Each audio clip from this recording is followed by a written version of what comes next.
So with all these different branches, how do we actually, discover new things? How do we go from an idea to a new material or a new medicine? Well, a lot of the time, it all starts with just being curious. A whole lot of science kicks off with something called basic research.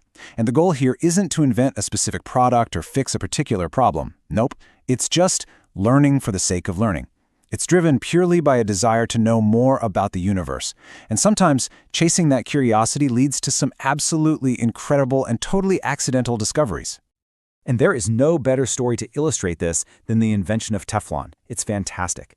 A chemist named Roy Plunkett was studying refrigerant gases, and he came across this one gas cylinder. The pressure gauge said it was empty, but the thing was still really heavy. He wasn't trying to invent anything, he was just puzzled. He wanted to know what was going on. So what does he do? He saws the thing open, and inside he finds this weird, waxy white powder that was incredibly slippery. That accident, born out of pure curiosity, was the discovery of Teflon.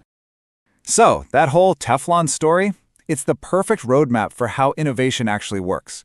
It all starts with basic research. That's Plunkett just being curious. That chance discovery then leads to applied research, where scientists try to solve a specific problem, like, okay, this stuff is super slippery, but how do we get it to stick to a pan? And finally, that leads to technological development, which is all about creating the products that improve our lives, like the nonstick cookware we all use.